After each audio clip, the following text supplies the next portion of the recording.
આજના લેક્ચરમાં હવે આપણે વાત કરીશું પ્રથમ વિશ્વયુદ્ધ 1914થી 1918 અને એના પરિબળો. લાસ્ટ ટાઈમ આપણે ડિસ્કસ કર્યું એશિયામાં સંસ્થાનવાદ, ઇંગ્લેન્ડ અને ચીન વચ્ચે જે અફીણ વિગ્રહો થયા 1839થી 42 અને એના કારણે ઇંગ્લેન્ડની સત્તામાં વધારો થયો અને ચીનની નબળાઈઓનો લાભ લઈને Japan, Russia, Germany, France, Belgium અને અમેરિકાએ પણ રાજકીય અધિકારો મેળવ્યા. ત્યારબાદ પશ્ચિમ એશિયાના રણ વિસ્તારમાં વિપુલ પ્રમાણમાં ખનિજ તેલ નીકળતા યુરોપીય પ્રજાએ ત્યાં પણ સંસ્થાનો સ્થાપ્યા અને ઇંગ્લેન્ડ, જર્મની, રશિયા, અમેરિકાએ જે અખાતી દેશો હતા ઈરાન, ઈરાક, કુવેત, સાઉદી અને બહેરીન એ બધામાં પોતાના હિતો જાળવવાનો પ્રયાસ કર્યો.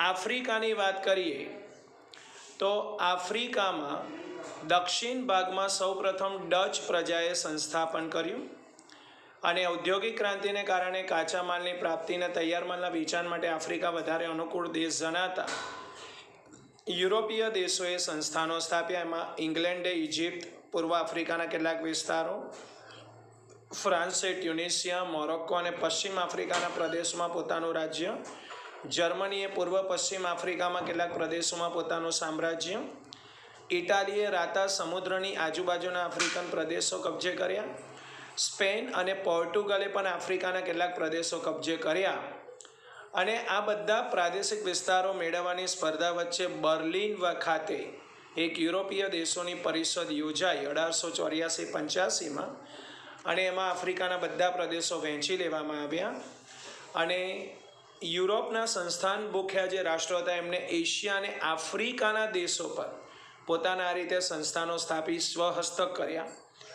તેથી જર્મનીએ ઔદ્યોગિકીકરણ, વ્યાપારીકરણ અને ત્રીજું એક સંસ્થાનીયકરણ, બરાબર, સંસ્થાનો સ્થાપવાની પ્રક્રિયા એ હરીફાઈમાં ઝંપલાવ્યું. એટલે આમ ઝડપી બદલાતા જતા પ્રવાહોએ આ દેશોનું રાજકીય, આર્થિક અને સામાજિક શોષણ કર્યું અને આ શોષણને કારણે પ્રજાએ બળવો પોકાર્યો, સરકારે પણ બળવો પોકાર્યો જે તે દેશોની અને પ્રથમ વિશ્વયુદ્ધની ભૂમિકાનું સર્જન થયું. હવે જોઈએ પ્રથમ વિશ્વયુદ્ધના પરિબળો. આધુનિક વિશ્વની કેટલીક હૃદયદ્રાવક અને અવિસ્મરણીય ઘટનાઓમાં બરાબર પ્રથમ વિશ્વયુદ્ધનો સમાવેશ થાય. વિશ્વયુદ્ધ કોઈ એકાદ બે પ્રસંગ કે પરિબળોને કારણે નહોતું થયું, પહેલાં જ કીધું. તેની પાછળ અનેક કારણો જવાબદાર હતા. પ્રથમ વિશ્વયુદ્ધનો પ્રારંભ આ જ મહિનો, જે મહિનામાં આપણે આ ચેપ્ટર ભણી રહ્યા છીએ, 1 ઓગસ્ટ 1914ના રોજ એનો પ્રારંભ થયો, 1 ઓગસ્ટથી. અને જર્મનીએ સેડાનની લડાઈમાં સૌ પ્રથમ ફ્રાન્સને પરાજય આપ્યો. તેથી ફ્રાન્સને ફ્રેન્કર્ટની સંધિ કરવી પડી, બરાબર. એ સંધિ 1871 મુજબ કરવી પડી. તે અનુસાર યુદ્ધ દંડ એ તો ભરવો જ પડ્યો અને પોતાના બે પ્રદેશો, બરાબર, ફ્રાન્સે પોતાના બે પ્રદેશો આલ્સેસ અને લોરેન્સ કોને આપવા પડ્યા? જર્મનીને આપવા પડ્યા.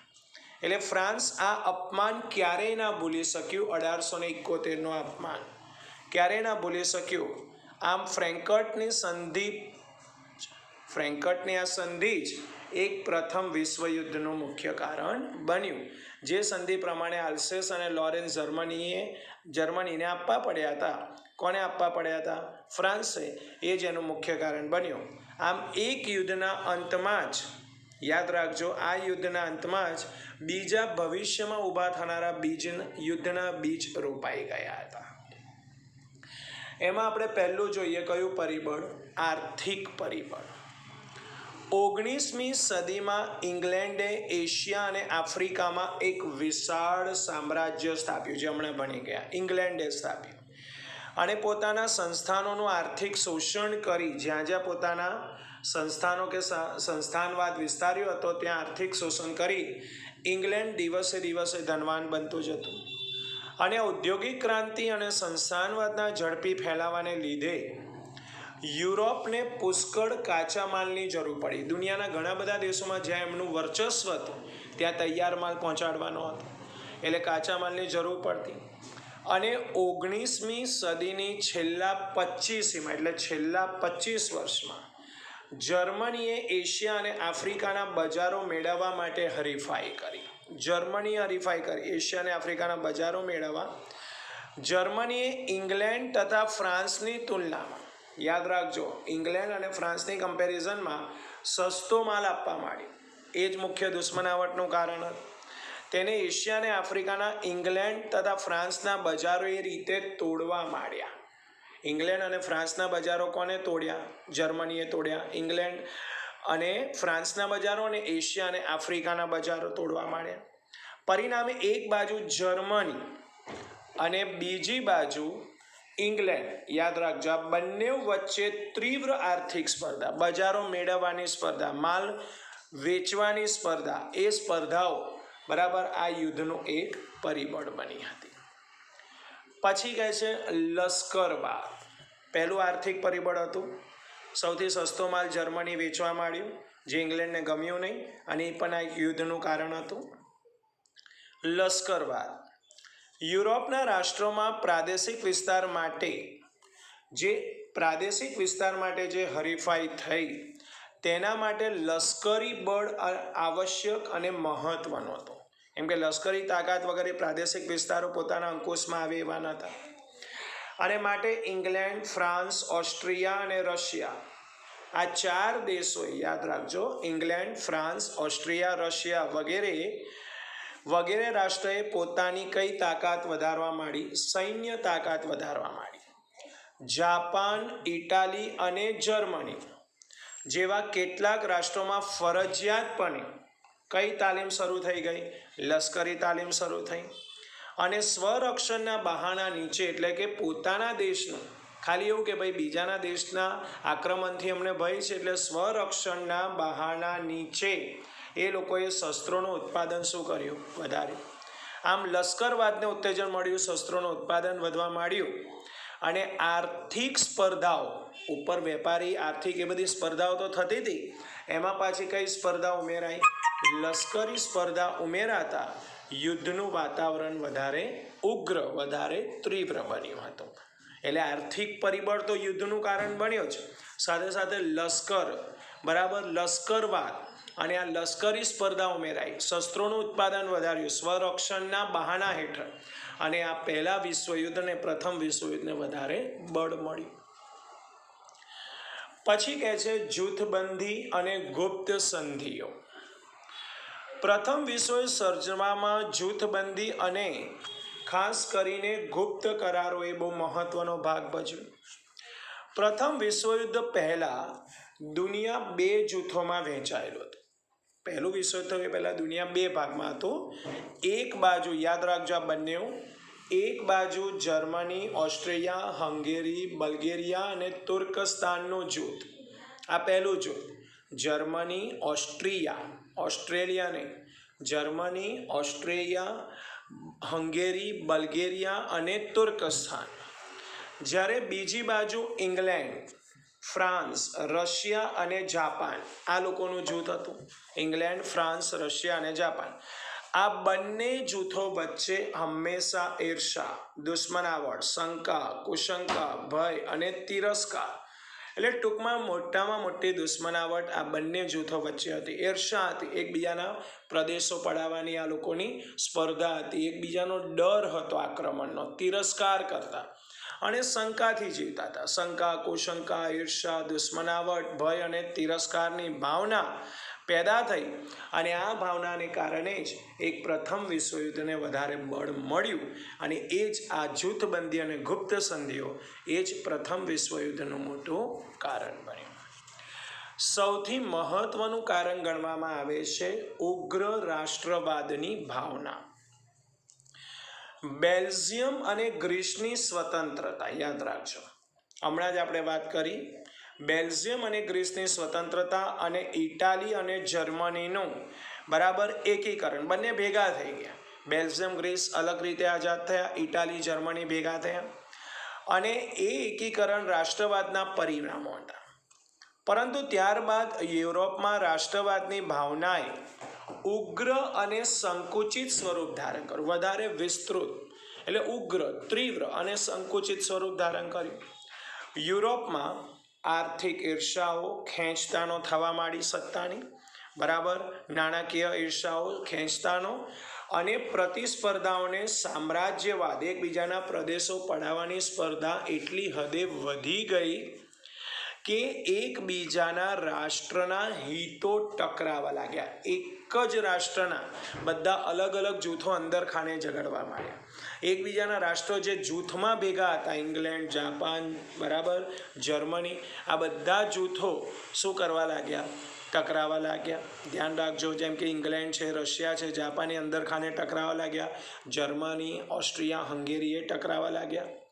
અને યુરોપના અગ્રગણ્ય જે આગળ પડતા રાષ્ટ્રો હતા એના પોતાના જ પ્રજાજનોએ ઉગ્ર આક્રમક દેશભક્તિના પાઠ બનાવ્યા. એટલે એ દેશોએ પોતાની પ્રજાને પણ ઉશ્કેરી અને પોતાના દેશની રક્ષા માટે એમને વધારે આક્રમક રીતે દેશભક્તિના પાઠ બનાવવા માંડ્યા.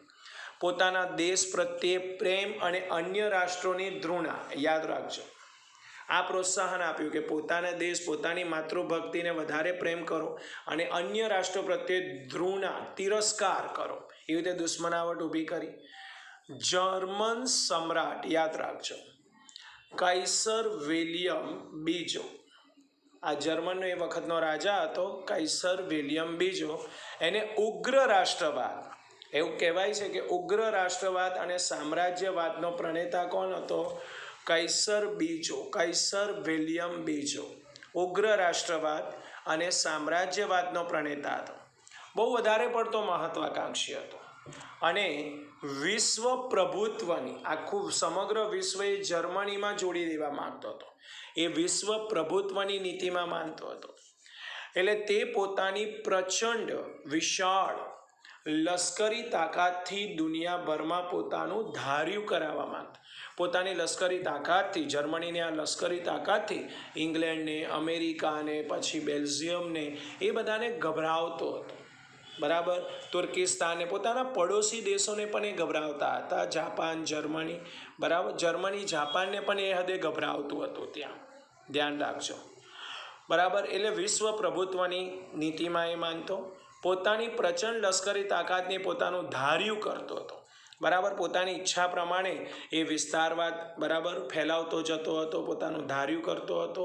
એટલે એ પોતાનું ધાર્યું કરાવવા જતાં જ, યાદ રાખજો, પ્રજાને પણ ઉશ્કેરી અને જર્મનીની જેમ અન્ય રાષ્ટ્રોમાં, કાઇસર વિલિયમ બીજાએ જર્મનીની જેમ અન્ય રાષ્ટ્રોમાં પણ આ યુદ્ધની ભાવના ફેલાઈ.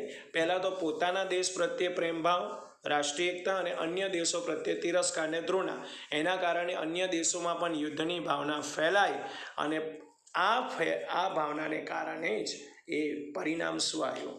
પ્રથમ વિશ્વયુદ્ધનું સર્જન થયું. પ્રથમ વિશ્વયુદ્ધ શરૂ થઈ ગયું. ધ્યાન રાખજો. આગ તો લાગી હતી જ અને એમાં ઘી નાખવામાં, પેટ્રોલ નાખવામાં, આપણે તો એવું કહીએ કે વધારે ઝડપથી ફેલાય, એમાં સૌથી મોટો ફાળો આ વર્તમાન પત્રો, મીડિયા, ન્યૂઝપેપરો જેને કહીએ એનો હતો.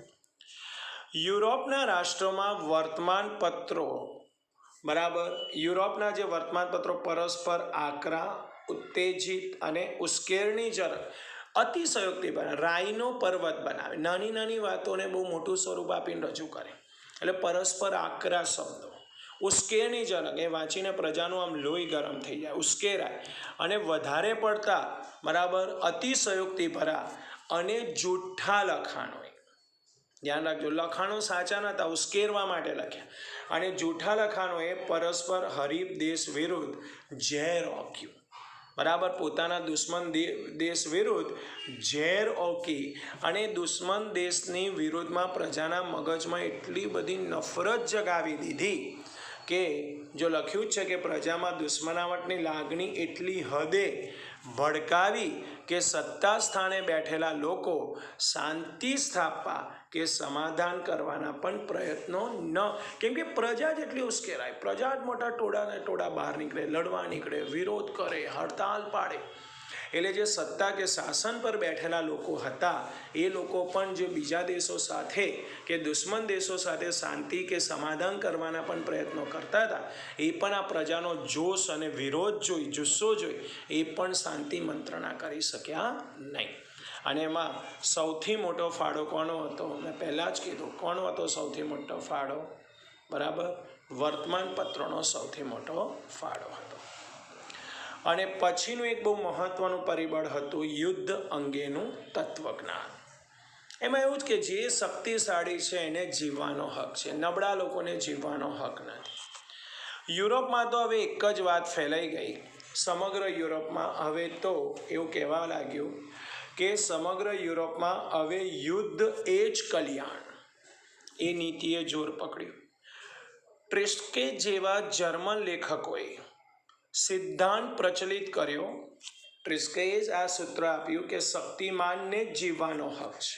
જે શક્તિશાળી છે શસ્ત્રોમાં, તાકાતમાં, લશ્કરી તાકાતમાં, આર્થિક તાકાતમાં, એને જ જીવવાનો હક છે. અને યુદ્ધ એ હવે રાષ્ટ્રીય જરૂરિયાત છે. હવે જો આપણે પોતાના દેશને, પોતાના વિસ્તારોને બચાવવા હોય તો હવે એક જ રસ્તો છે કે યુદ્ધ જ કરવું પડે. નીત્સે નામના જર્મન લેખકે, નીત્સે જ, ધ્યાન રાખજો, કોણે એવું કીધું કે યુદ્ધ એ પવિત્ર કાર્ય થશે. એટલે નીત્સે નામના જર્મન લેખકે યુદ્ધને એક પવિત્ર કાર્ય, ધાર્મિક કાર્ય તરીકે વર્ણવ્યું. બરાબર.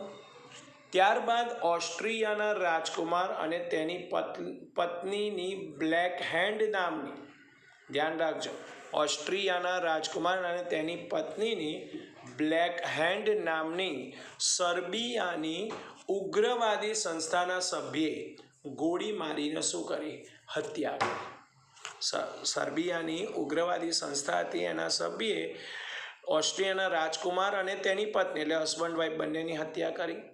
અને આ ઘટના પાછળ સર્બિયાનો હાથ હોવાનો ઓસ્ટ્રિયાએ આક્ષેપ મૂક્યો કે અમારા રાજકુમાર અને તેની પત્નીની હત્યામાં કોનો હાથ છે? સર્બિયાનો. આક્ષેપ મૂક્યો.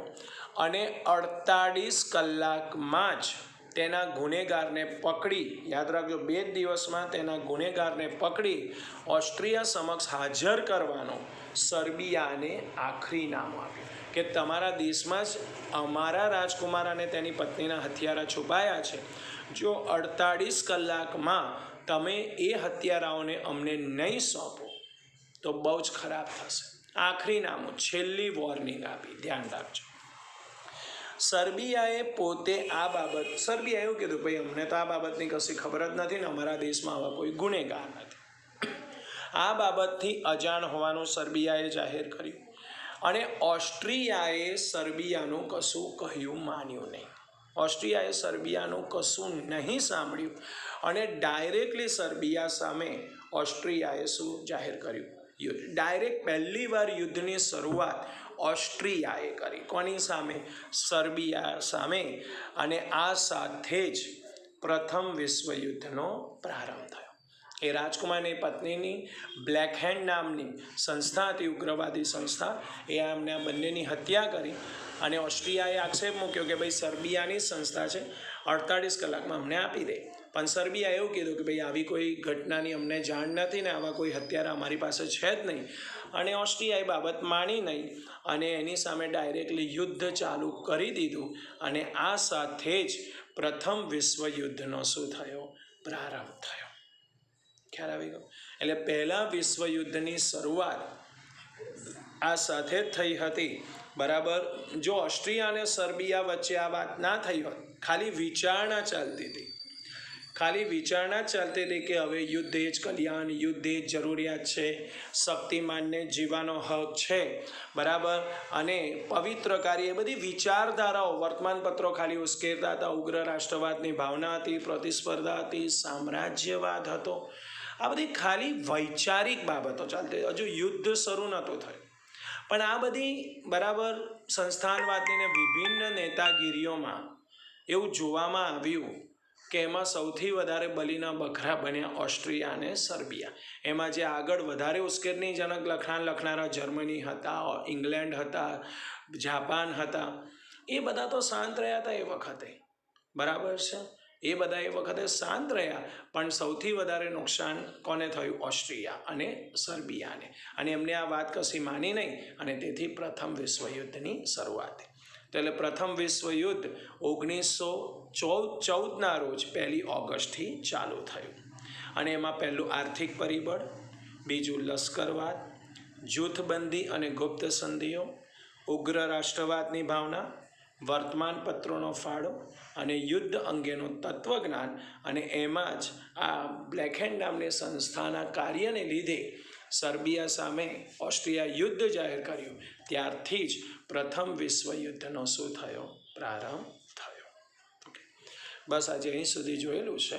બાકીનું આપણે નેક્સ્ટ લેક્ચરમાં ડિસ્કસ કરીશું કે પ્રથમ વિશ્વયુદ્ધની ઘટના, જાનમાલની શું હાનિ થઈ, શું પરિવર્તનો આવ્યા. અને સૌથી ઇમ્પોર્ટન્ટ ટૉપિક છે, ધ્યાન રાખજો, જે શોર્ટ નોટ તરીકે પૂછાય છે, વર્સેલ્સની સંધિ. પણ તમારે આ આખો પ્રશ્ન કે પહેલાં વિશ્વયુદ્ધને અસર કરનારા જે પરિબળો છે એ 5 માર્કના ક્વેશ્ચનમાં પૂછાય છે. ધ્યાન રાખજો, લોંગ ક્વેશ્ચન 5 માર્કના ક્વેશ્ચનમાં પૂછાય. એમાં તમારે આ 6 પરિબળોની ચર્ચા કરવી પડશે. બરાબર, બસ આટલું જોઈએ છે, બાકીનું આપણે કાલે જોઈશું.